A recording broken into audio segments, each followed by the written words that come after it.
Allah ngelarang terhadap Anda sesuatu yang Anda lakukan itu Anda aku itu Allah ngelarang. Allah ngelarang terhadap hati Anda apa yang berlaku pada Anda aku kalau itu dari Anda. Paham ya?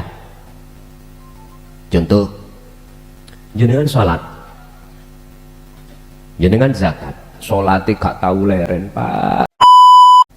Janganlah hatimu mempunyai zon atau keimanan untuk memuja dan memuji terhadap makhluk, sekalipun itu kau anggap orang dekatmu atau gurumu, tapi imanlah, hadapkanlah hatimu pada Allah, fakot hanya Allah saja.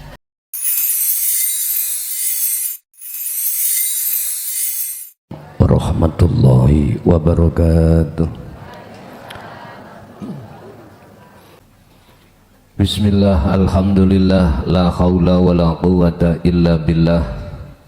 Asyhadu an la ilaha illallah wa asyhadu anna muhammadan abduhu wa rasuluh. Allahumma salli wa sallim wa barik alaihi wa ala alihi wa ashabihi ajma'in. Rabbi shrah li sadri wa yassir li amri wa hlul 'uqdatam min lisani yafqahu qawli. Qala Allah ta'ala ala innahu bikulli syai'in muhit. Shadaqallahul 'azim. Amma ba'd.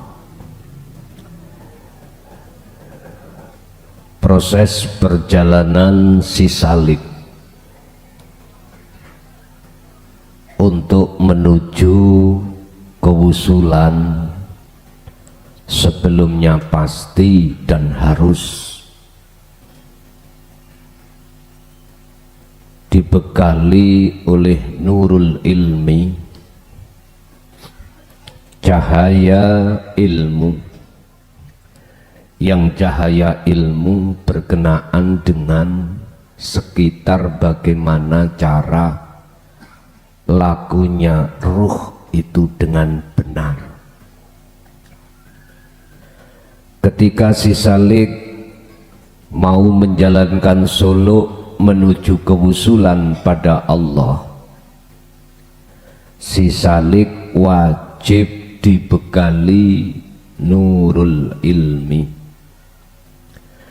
cahayanya ilmu, yang cahaya ilmu berupa kefahaman bagaimana cara suluk yang benar.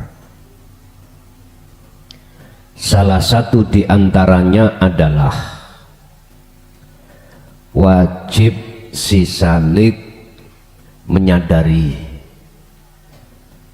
bahwasanya makhluk itu sifatnya la haula wala quwata. Ini menetapkan sifat asline makhluk terhadap keakuan diri makhluk. Yang kedua, menetapkan sifat keakuannya Allah pada diri hidup. Di antara dua sifat ini yang saling bertentangan, biar nggak bingung. Kalau sifat wajib makhluk itu adalah mati, berarti sifat wajib Allah itu hidup. Kalau sifat wajibnya Allah itu wujud, maka sifat wajib hamba itu fana atau adam. Ini harus dipahami oleh si Salik, sehingga ketika dia itu suluk, nggak mudah si Salik ngaku-ngaku bisa suluk. Dengan cara inilah Bapak Ibu, maka si Salik itu akan benar olehnya suluk atau kholwat dalam rangka bebersih diri untuk menuju bertemu terhadap hidup. Tapi di dalam surat As-Saffat itu orang-orang yang tidak percaya kalau saat di dunia ini bisa bertemu Allah, itu mengatakan begini, aku nggak akan percaya tentang apa ajaran di dalam ilmu tauhid. Lah ketidakpercayanya ini disebut golongan innalladzina kafaru. Orang-orang sesungguhnya orang-orang yang ingkar bi ayatillahi terhadap ayat-ayat Allah yang bersifatkan hakikat, bersifatkan tauhid, otomatis waliqaihi, dia pun tidak akan percaya dengan adanya pertemuan, bisanya pertemuan di dunia ini. Surat As-Saffat menjelaskan di akhir ayat, mereka itu nggak sadar sesungguhnya Allah itu meliputi segenap makhluk apapun dan siapapun. Apa itu sebab? Karena mereka lebih condong hatinya mendengarkan dan melaksanakan seruan hawa nafsunya. Apa seruan nafsu? Memaksa Anda untuk ngaku. Memaksa hati Anda untuk meyakini bahwasanya sing ngaji ku raine klason cuk. Iku iman kita itu dipaksa di situ. Padahal jangankan klason, langsung Kanjeng Nabi Muhammad ibnu Abdillah itu sudah menyatakan sendiri beliaunya bahwasanya aku iki podo ambek awakmu, podo makhluke, sifate la haula wala quwata. Ini Rasulullah. Jadi jikalau ada seseorang yang mendorong hati sampean untuk beriman terhadap makhluk secara rohaniah, tinggalkan. Itu tidak akan menjadikan imanmu bertambah terhadap Allah, tambah merosot. Iya. Bahkan di makalah lain Syekh Ibnu Athaillah dawuh terkait untuk mencari teman yang CS, sahabat yang mukhalid, itu harus sampai memilih. Carilah teman dekatmu walaupun dia itu ora iso maca Quran, ora ngerti hukum syariat, tapi jikalau dia alim hatinya tentang hukum hakikat, jadikan teman akrabmu daripada kau dekat satu teman sing teman iku alim ilmu dohire tapi ilmu rohaniahnya itu zong. Mengapa? Sebab jikalau jenengan berteman karib terhadap orang yang alim ilmu batinnya, ilmu tentang ketuhanannya, jenengan pasti ditarik untuk ke Allah hatimu.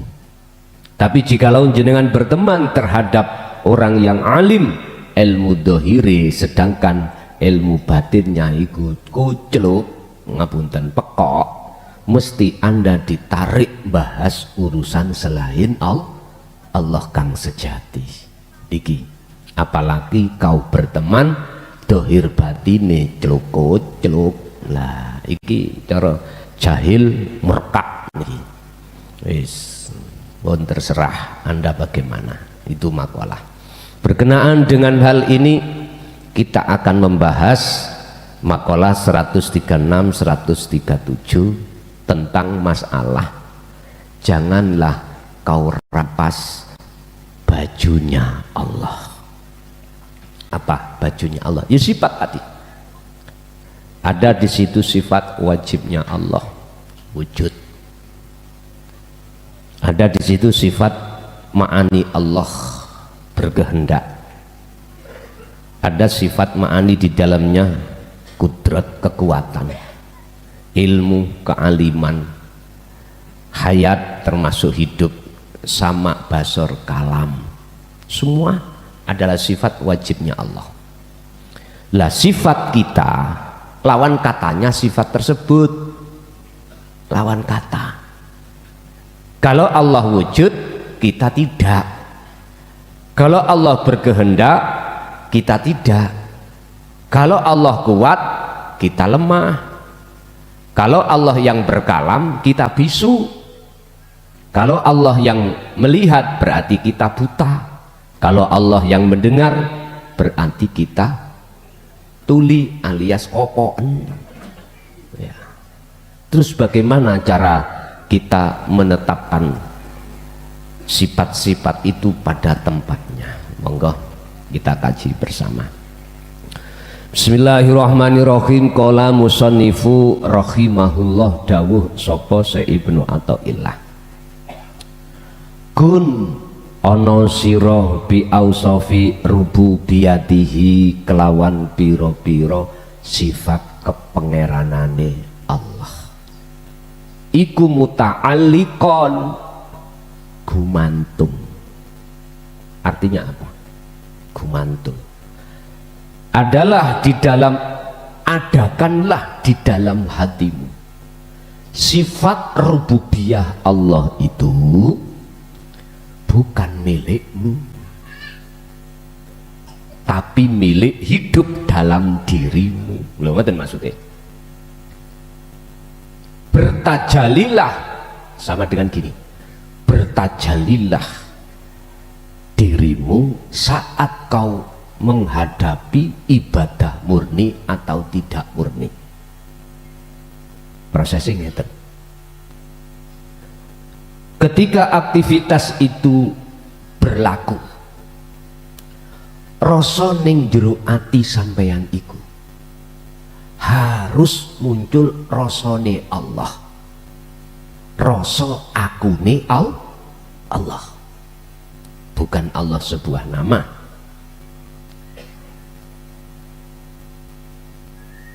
Sehingga sebelum masuk terhadap rasa keakuannya Allah dalam dirimu yang melakukan, sebelumnya itu ada proses yang namanya rasa dirimu bisa nih bergerak sebab digerak nih dening Gusti Allah.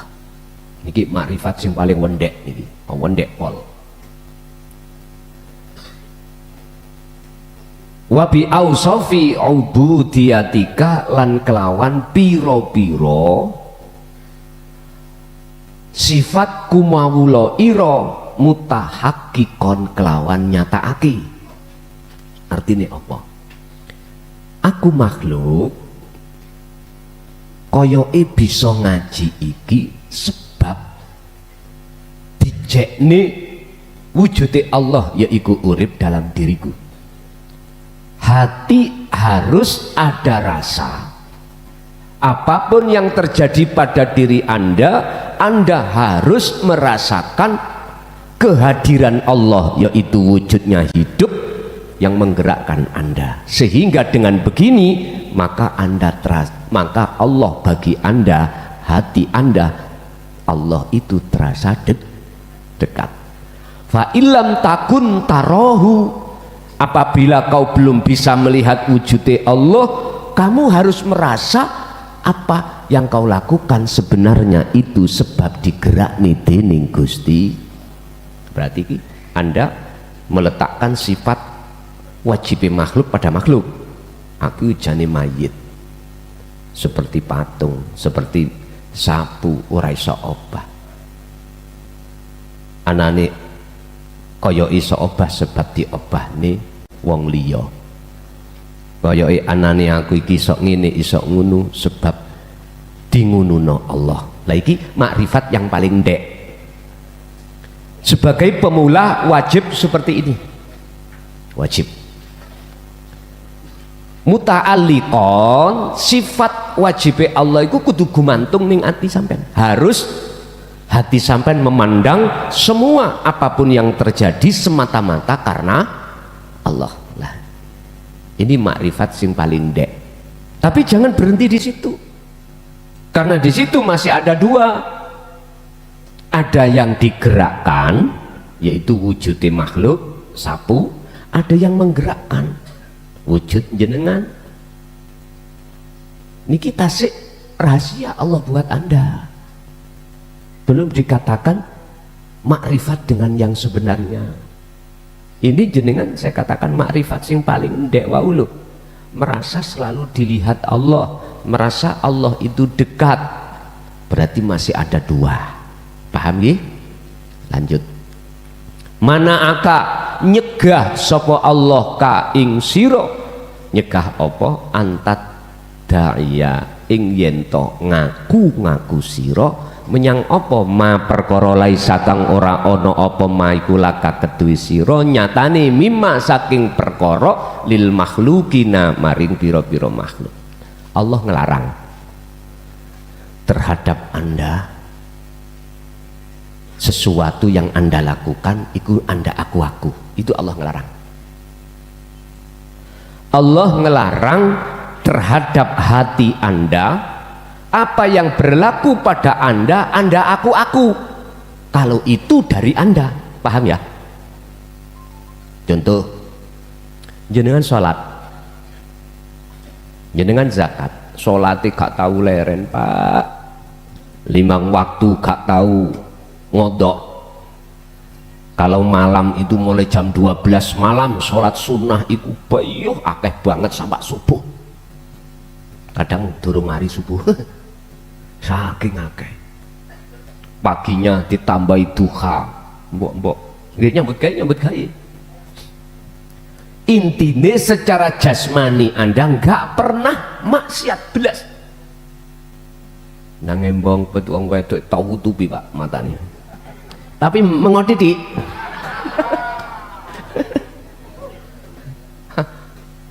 wis intine pokoke jenengan iki belas secara dohir ora tahu maksiat ing munggu hukum syariat, tapi selalu taat ing munggu syariat dohir jenengan iki. Wis pokok sak kampung itu ya nggak ada orang yang mengatakan jenengan jelek. Jenengan dapat titel al-ubad, ahli ibadah. Lo ketepaan kok ya dikok apa dadi kades. Ora enek kades kejaba kades Bargowo iki. Ora doyan ngene, ora doyan ngono. Ganjarane dikekno dibalekno warga maneh. Gajine digawe tuku beras ben wulan diwenehno. Wargane sing ora iso mangan. Iku wis praime setahun. Man baru mulai. Ngapunten ingkang kathah. Itu tidak akan berguna sama sekali alias zong, kosong di mata Allah jikalau lurai ngomong iki lakuku. Atine sing ngomong duduk lesane. Hati kami mengatakan bahwasanya sing agawe muncul iki sumbernya dari saya lurah wau. Bis ini namanya perjumlan tak bergun, percuma dan tidak berguna apapun di mata Allah. Walaupun di mata masyarakat ngeten Pak, ngerti ngeten ya, beda loh nek ngeten loh ya, enak ndukur ngeten. Wah ya beneran produk kedua gak duit dati lah wong ngeten. Wis nggak ada gunanya Pak. Itu loh lebih baik Anda jenengan beol tapi gak merasa jenengan yang melakukan. Artinya sumber bisane beol bukan dari Anda tapi dari hidup, dari diri, dalam diri Anda. Luwih apik jenengan beol di mata Allah. Jangan di ngomong di mata manusia, ampun salah paham. Di mata Allah. Allah mencegah Anda ngaku-ngakuhi makhluk. Apa yang terjadi itu nggak boleh. Ini pembelajaran si Salik sebelum Solo itu harus seperti itu, memahami. Afayubihu hetah onotoh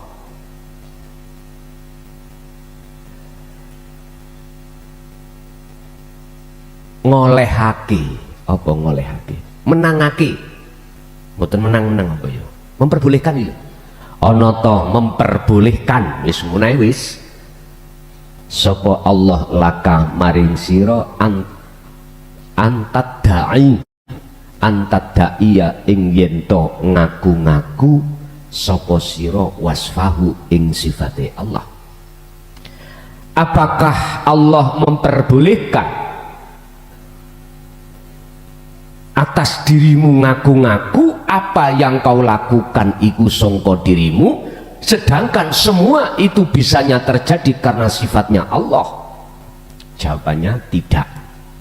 Sampai akhir zaman Allah melarang dan tidak memperbolehkan kita ngaku-ngaku. Itulah tujuan khalwat, itu ada di situ. Walaupun setinggi apapun ilmu Anda, nyun sewu, baik ilmu dohir lebih-lebih ilmu batin, jikalau dalam diri hati kita itu masih ada pengakuan atas diri makhluk, sampak hulek-hulek cukul ora iso ngusul. Tahu hulek-hulek cukul? Pernah ketemu hulek-hulek cukul? Mboten, nggak akan bisa. Sebab apa? Sebab iku sifat hakikate Allah. Apa ya mungkin kita tidak merasa memiliki, bukan milik kita, terus kita merasa memiliki? Itu maksudnya.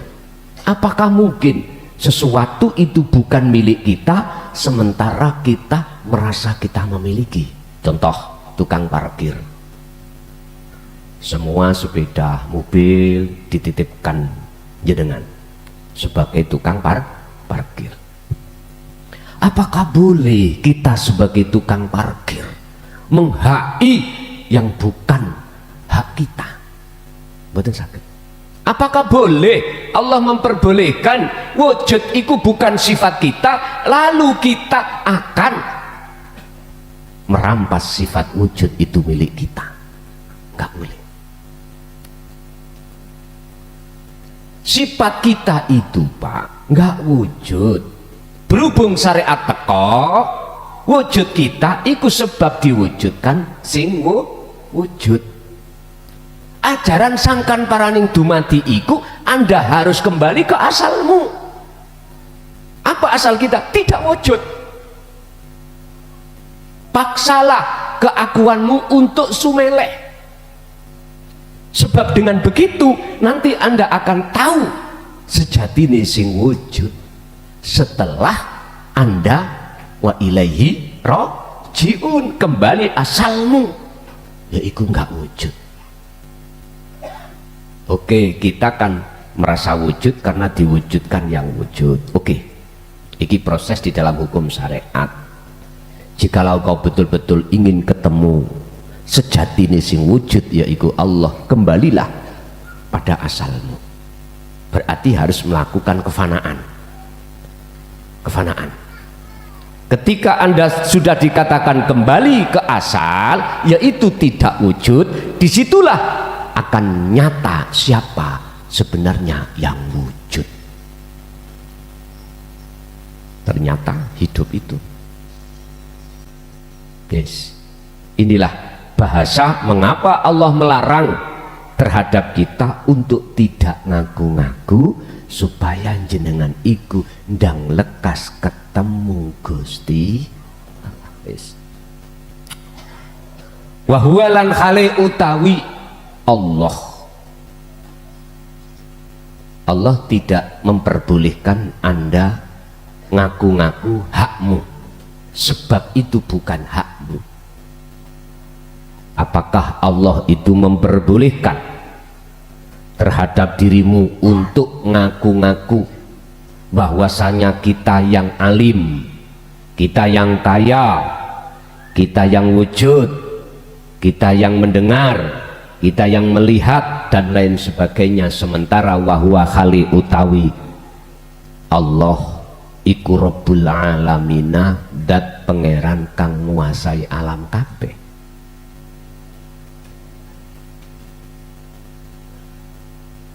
Mengapa Allah melarang kita menghaki yang bukan hak kita, sedangkan sing nguasai kabeh alam makhluk iku Gusti Allah?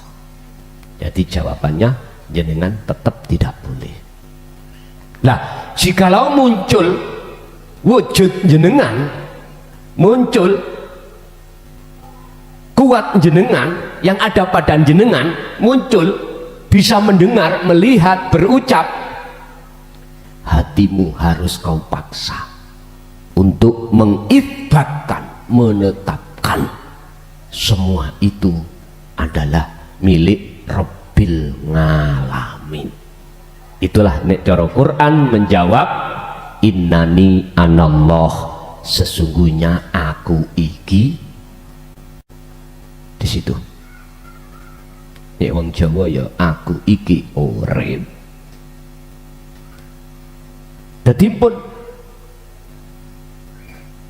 dimukhatabkan atau dikembalikan aku iki makhluk lho ya. Makhluk iki pun boten enten. Nama makhluk iki wis gak ono, tinggal nama Khalik. Nah inilah Pak yang ku maksud, jikalau Anda awalnya itu merasa bisa sebab dipisahkan Allah, nanti dua perkara ini, nama dua perkara yang namanya makhluk dengan Khalik ini tidak ada, tinggal nama aku yang mana? Nek dijelaskan rodok nyerempet-rempet ning syariat ben gak bingung wong lor embong iku ya aku Allah. Karena sing kidul embong itu wong Jawa, ya aku urip. Itu sehingga rasa pangrasa sing muncul dalam hati ini akan terjadi yang namanya tajalli mutlak. Waktu sholat aku Allah, waktu apapun jenengan aku Allah yang muncul. Kalau ini sudah Allah encep noning ati sampean, barulah nanti jenengan akan masuk di dalam surat Al-Hadid ayat 3, nyoto wujud dohiri Allah bagi Anda. Artinya Allah iku bakal bisa jenengan deleng, Anda lihat dengan ainul basyariyah, mata dohir ini. Dulu tak terang no, mata dohir kanggo ndelok makhluk, lah ngeten nggih. Terus mata batin basirah iki kanggo ndeleng bersaksi wujude Allah. Ini proses kudu ngono, Pak. Ono langsung aku ngomong mak jebret buyar kabeh. Harus ada proses.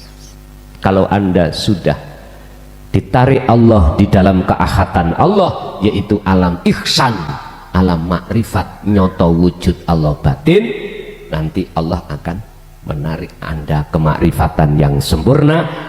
Moton dohir jenengan akhirnya gak delok makhluk, karena makhluknya sudah tidak ada, tinggal wujud di Gusti Allah. Terus no dewe. Bapak Ibu hadirin jamaah rahimakumullah.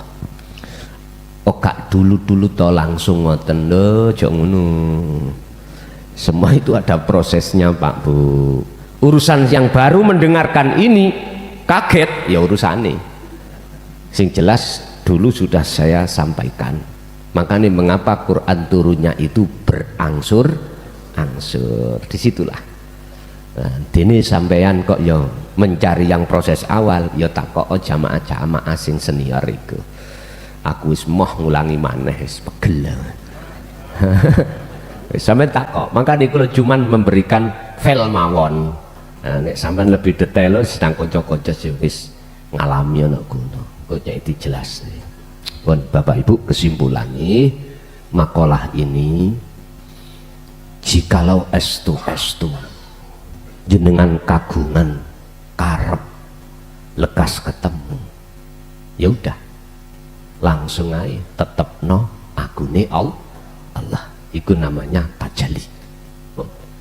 Sudah tidak melalui proses tahalli mboten. Asale kan tahalli ya, tahalli terus tajalli. Jenengan kan wis tak terangno tahalli tajalli. Lah saniki jenengan sebentar no tahalli nang tajalli kok kesuwen iki. Yes, memangnya prosesnya dari bawah ke atas. Saiki pengalaman diwalik dari atas ke bawah. Nanti cara orangku nyeblok dari dukur gunung menisor, dari loteng 10 langsung nyeblok cawabet tajalli langsung.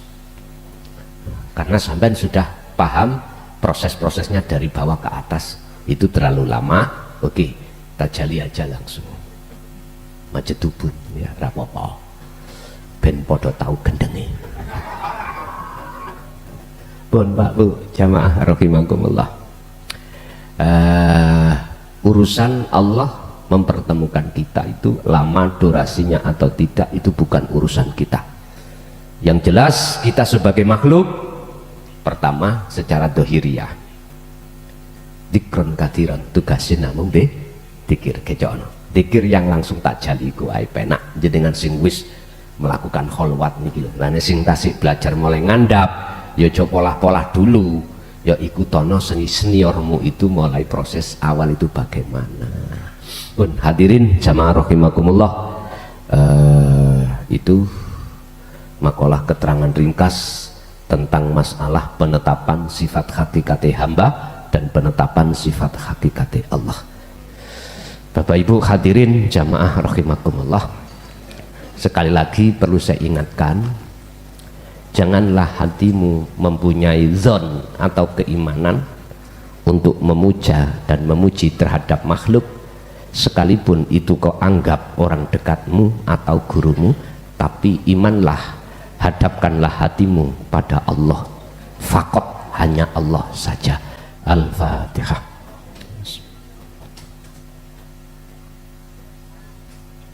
Akhirul kalam, assalamualaikum warahmatullahi wabarakatuh.